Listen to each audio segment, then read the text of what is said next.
You see the headlines all the time, right? These massive companies buying up other ones for just billions of dollars. But have you ever stopped to wonder how a deal like that actually happens? Well, that's what we're going to break down. We're going to go on the Dealmaker's quest and figure it all out. Okay, let's just start with a number to get our heads around this. $15.7 billion. I mean, just let that sink in. That's what Salesforce shelled out for Tableau software. And get this, it was a nearly 50% premium over its stock price. So, a huge deal. That is just a staggering amount of money. So the big question is, how does something like that even get started? How do you go from a what-if idea to a signed contract worth billions? It is a really complex journey, but don't worry, we're going to walk through every single step. All right, so every good quest needs a target, right? But you can't just wander around hoping to stumble on the right company. So step one is all about finding the perfect match. This is pure strategy.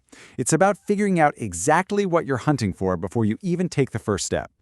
So, before anyone even thinks about picking up the phone, the acquiring company has to draw up a clear blueprint. I'm talking about deciding on the exact industry, the absolute max price they're willing to pay, and yeah, even where in the world this company should be. This basically sets up the guardrails for the whole search. The easiest way to picture this whole thing is like a giant funnel. You start at the top, super wide, right? You're searching these huge databases using those basic criteria we just talked about. Then you start pouring in more specific filters, things like market share or how profitable they are. And bit by bit, you narrow it all down until you're left with a small, manageable shortlist of the absolute best candidates. Okay, but what happens when you're looking at a private company? You know, one that doesn't have to share all its financial info.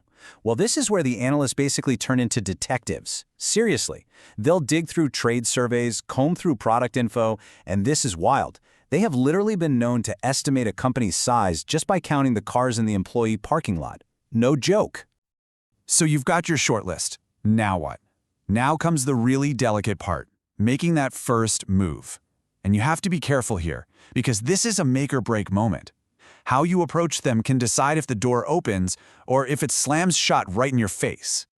So you've got a couple of ways you can play this. First, there's the direct approach. It's fast, sure, but it can also come off as super aggressive. The other way is to use an intermediary. You know, a trusted go-between, like an investment bank or maybe a board member you both know. That's a lot less intimidating, and it uses existing relationships to build a little bit of trust right from the get-go. So, let's say the target company is interested. The very first thing that gets signed is a confidentiality agreement. You've probably heard of it as an NDA. Think of it as the official legal handshake.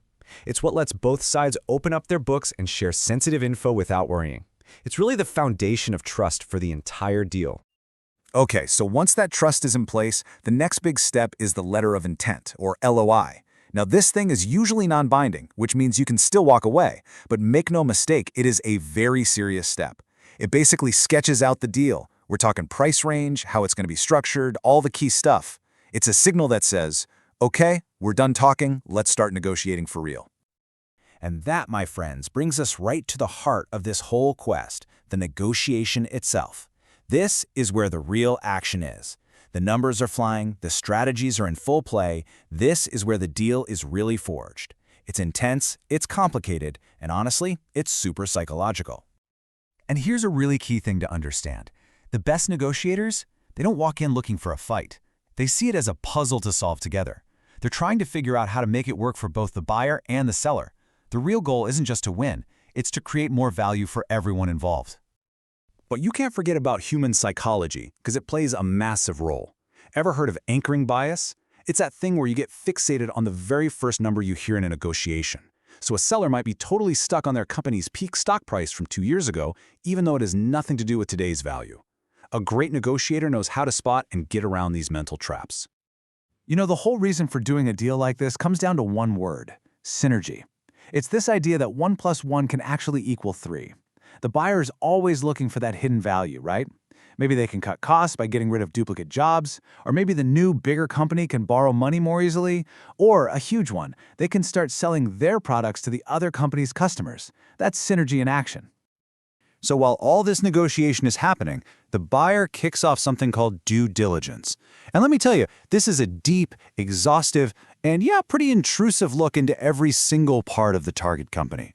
We're talking lawyers, accountants, strategists, All of them crawling over every document to make absolutely sure the company is what it says it is, and there are no nasty surprises, no skeletons hiding in the closet. Okay, so after who knows how many hours of haggling and digging through documents, we finally get to the climax of the whole quest. This is it, the final sprint to the finish line where all that hard work gets baked into one final, legally binding contract. And this last part happens fast and under a ton of pressure. First, you've got to get the green light from shareholders and regulators. Then you sign what feels like a mountain of paperwork. And then the wire transfer. The second that money hits the bank account, it's done. The deal is officially closed. But wait, here's a really cool little twist you might not know about. It's called a go shop provision. So even after they've shaken hands on a price, some deals will actually let the seller go out and actively look for a better offer for a short period, like maybe 30 days. It's basically one last shot for the seller to make sure they're squeezing every last penny out of the deal. So, the ink is dry, the money's been transferred. You think that's the end of the story, right? Mission accomplished? Not even close. In fact, you could argue that the absolute hardest part of this whole thing is just getting started. Because now you've got to take two completely different companies with their own people, their own way of doing things, their own cultures, and somehow mash them together into one. This is called post-merger integration. And this is the moment where all that synergy and value you promised is either going to happen or it's going to evaporate into thin air. And right away, on day one after the deal closes, it is all about the people. You have to get out there and communicate to stop the rumors and calm everyone down. You have to make sure your most important employees don't run for the exits. And you have to start that really tough work of mixing two company cultures without everything falling apart. And finally, here's what the really smart companies do. They don't just immediately run off to find the next deal. Nope. They actually stop, they take a breath, look back, and do a real post-mortem on the deal. They ask those hard questions, like, did this actually work out the way we planned? And what did we screw up? It's that learning process that really separates the pros from the amateurs. So when you look at the entire quest, all the searching, the tough negotiations, the messy integration, it really all boils down to one thing: human judgment. It's a great reminder that behind all the numbers and spreadsheets, maybe the most important question a dealmaker can ever ask isn't, can we do this deal? But should we?